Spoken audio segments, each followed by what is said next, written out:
The internet loves to tell intelligent people one comforting lie. You are lonely because you are too intelligent for everyone. It sounds deep. It sounds flattering.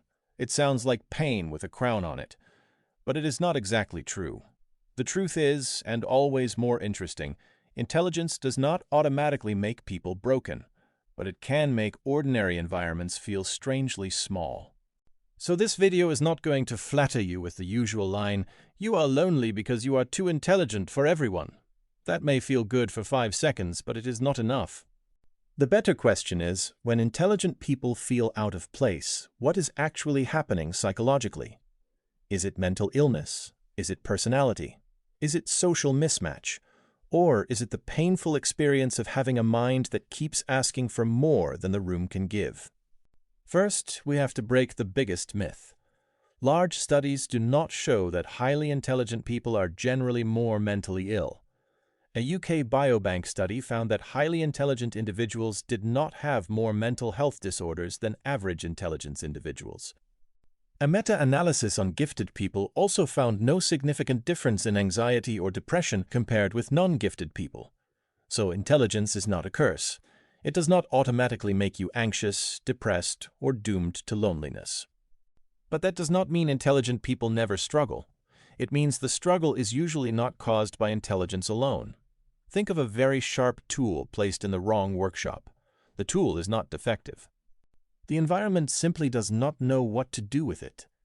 In human life, that can look like a fast learner trapped in a slow classroom, a curious person punished for asking questions, or a reflective mind surrounded by people who only want simple answers.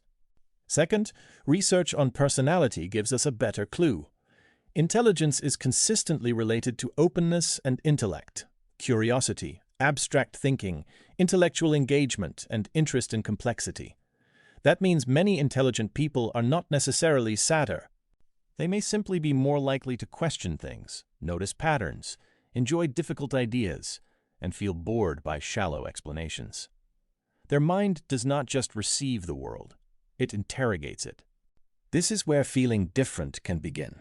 Not because intelligent people are better than others, but because they may be looking for a different depth of conversation, a different speed of learning, or a different level of meaning. Imagine someone who wants to talk about why people suffer, why society rewards confidence more than truth, or why life feels empty even when everything looks fine. Then the room keeps answering with small talk. After a while, the person does not only feel bored, they feel unseen. Third, intelligence is not a personality, and this is important. Research on gifted children and adolescents does not support one universal emotional profile. Intelligent people are not all introverted, not all anxious, not all kind, not all arrogant, not all lonely, and not all socially awkward. Intelligence tells you something about cognitive ability. It does not tell you the whole person. So when someone says, intelligent people are lonely, we have to slow down. Loneliness is more strongly connected to things like neuroticism, low extroversion, low social support, rejection sensitivity, and lack of belonging than to intelligence itself. In simple terms, a smart person may be lonely, but not simply because they are smart. They may be lonely because their interests are unusual, their environment does not fit them, they fear being misunderstood, or they have never found a place where their mind feels welcome.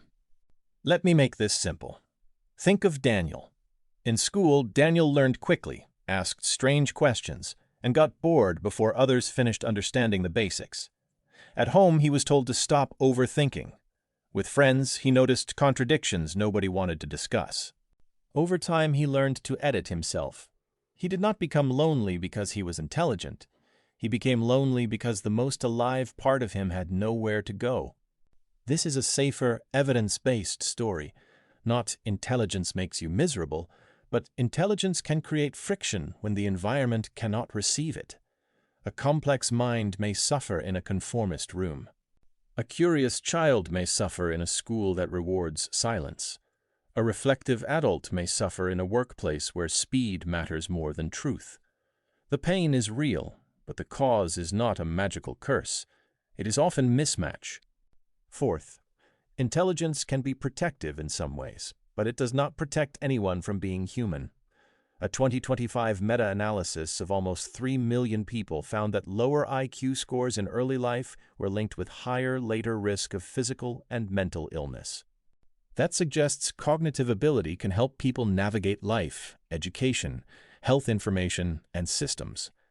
But intelligence does not automatically teach you how to belong, how to be loved, how to regulate shame, or how to stop feeling alone in a room full of people. Fifth, the best response is not to worship intelligence or hate it. The response is to build fit.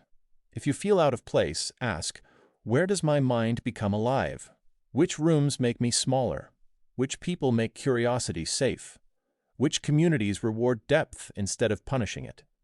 This may be a research group, a book club, a music circle, a philosophy channel, a technical community, a faith discussion, a creative project, or one honest friend who does not laugh when you ask serious questions.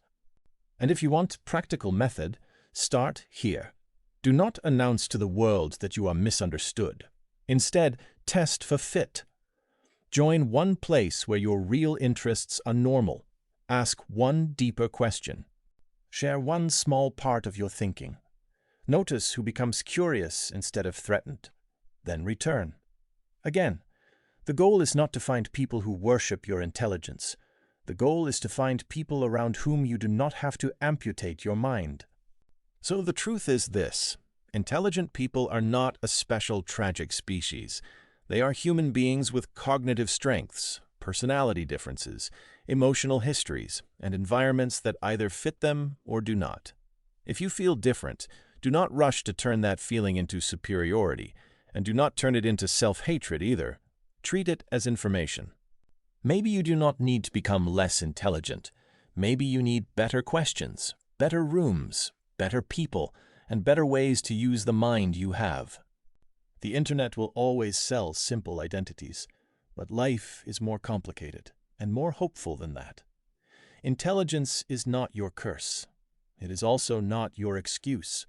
It is a tool, a sensitivity, a way of meeting the world. And like every tool, it needs the right work, the right hands, and the right place. So if your mind feels out of place, do not only ask what is wrong with you. Ask where your mind is finally allowed to become useful, honest, and alive.